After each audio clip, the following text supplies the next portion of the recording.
Welcome to our Hilton story, and I'm your host, Mike Heise. And before we go anywhere today, I want to say how grateful I am that you're here, listening, remembering, and sharing in the stories that have shaped not just our village and town, but me as well.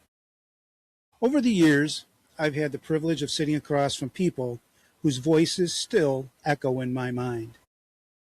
The radio producer Rick Jordan, who inspired me to take a risk, the historian Dave Crum, who reminded me that on every street corner of Hilton holds a story if you're willing to stop and listen.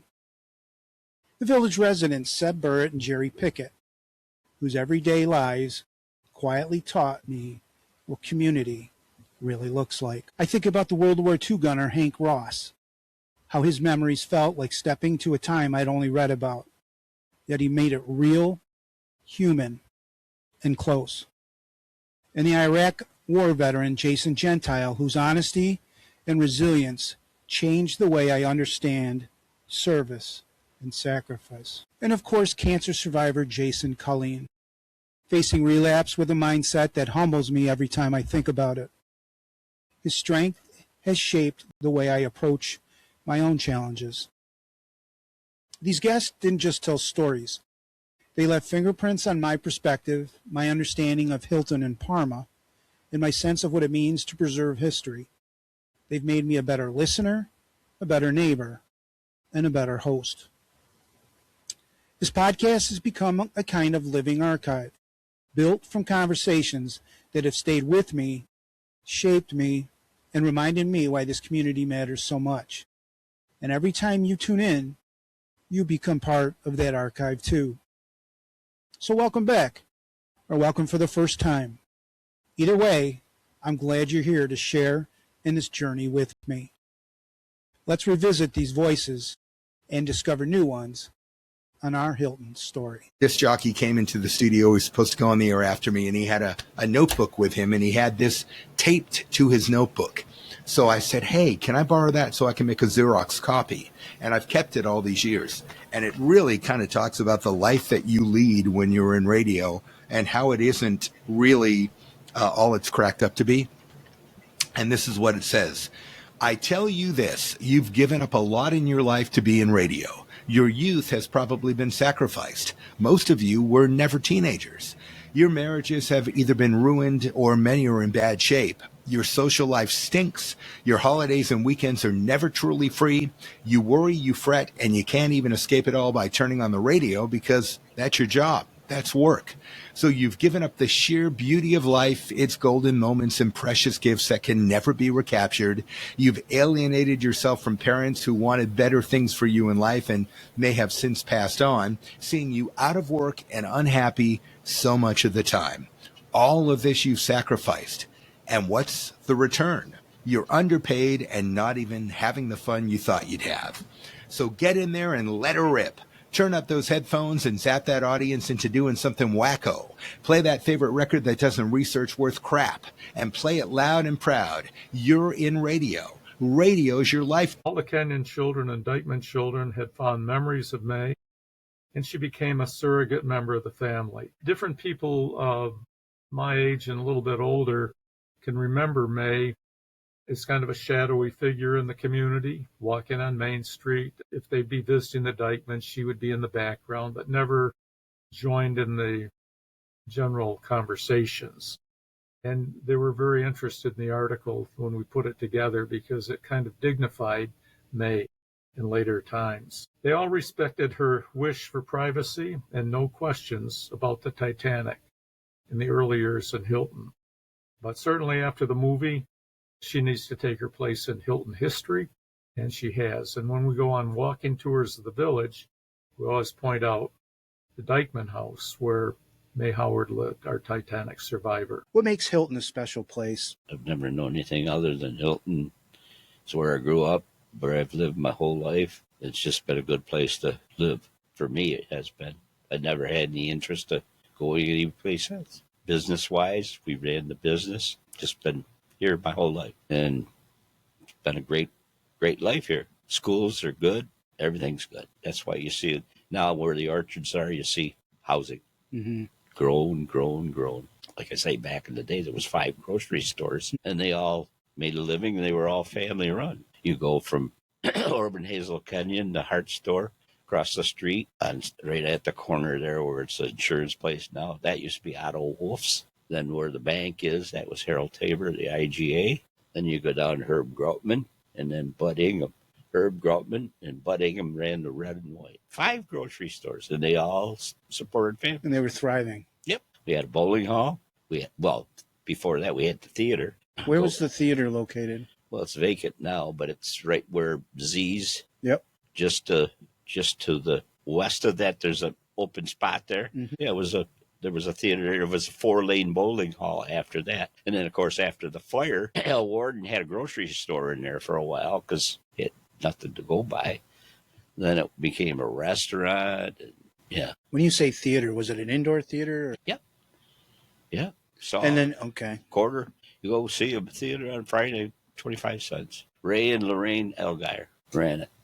And then he ended up driving school bus towards the end there. And then when it changed over to the bowling hall, he drove school bus and stuff. But yeah, they lived right down on North Avenue. Well, so the original popcorn stand, which I think Todd talked about, was half the width of this. And then they doubled it at some point. I don't even know when, before Jerry, BJ. But probably in the early 90s, it had just reached the end of its life. And at the time, that stand had a pitched roof, and you'll see the pictures. And they don't have any pictures of the inside, but it was just my childhood memory. You walked in here, and both my great-grandfather and my grandfather were in here working with, I think it was Russ Wright. But they had yellow lights, and then the floor was just covered in wood shavings. And it just had the most unique smell and aura about it. And then my grandfather and great-grandfather and some of my aunts and cousins and stuff were also in here. So it was just this really family affair. And the one thing that's pretty cool, too, is my grandfather, Vernon, above the door had a paddle that he had there as a break glass moment in case there was any fights outside, that he had a paddle. He was going to kick some ass.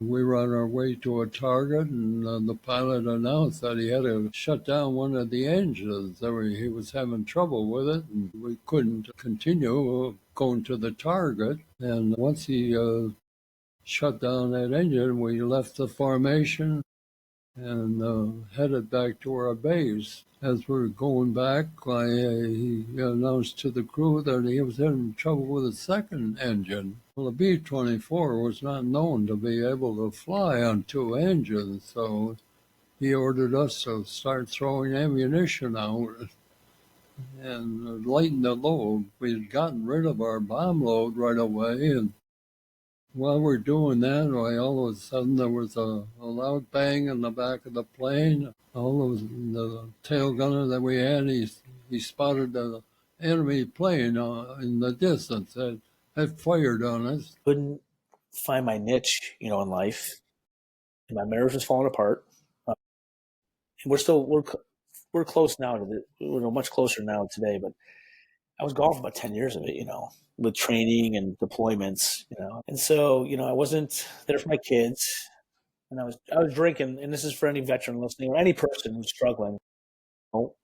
Alcohol was a big factor. I don't drink like I used to. I maybe a couple beers once in a while. And when I was home last time, I didn't have any alcohol, even at the reunion.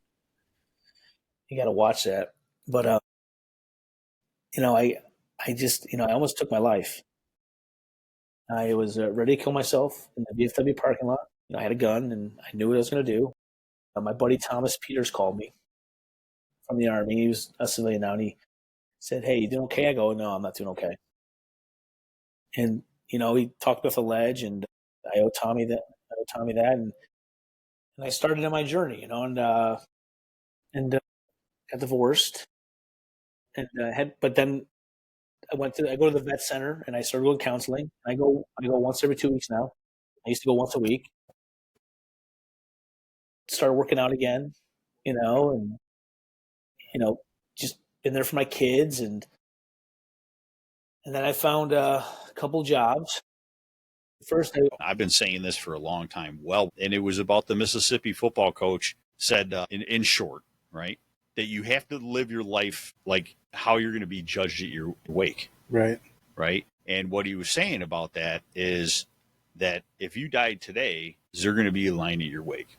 right? Are people going to care enough about you that you affected their life in some way, shape, or form where they need to pay that final respect to you? Mhm. Or are you someone who is driven by materialistic things, Mhm. right? Which Steve Jobs said it the best, right? There's no reason to be the richest man in the cemetery, right? That when you pass away, people are not going to, they won't remember what car you drove, right? They won't remember how big your house was, right? And how much money you have in the bank doesn't matter to anybody, Mhm. right? But if you're a good person, right, and maybe you helped your neighbor, you let them borrow tools, whatever, right? You mowed their lawn for them when they're sick.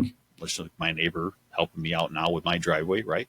If you're a good person and you do the right thing and you try to, even at work with your colleagues, try to motivate them, teach them, you know, get them going, right? Then you're going to have a long line at your wake, right?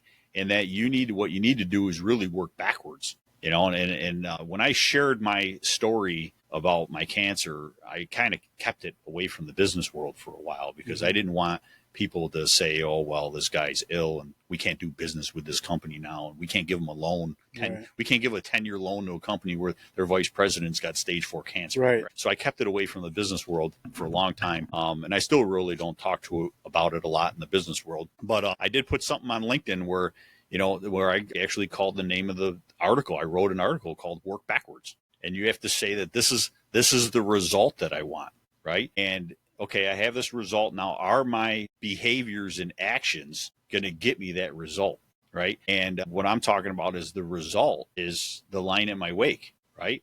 The Big H Podcast, tune in now. Conversations that'll wow. Laugh and learn, stay a while. Let's explore that Hilton style. From the highs to the lows, every story just explodes. Mike's got questions on the go, diving deep from head to toe. Every week the guests align, sharing moments so divine. Stay with us, the pace is fine. Every episode you'll find. The Big H Podcast, tune in now.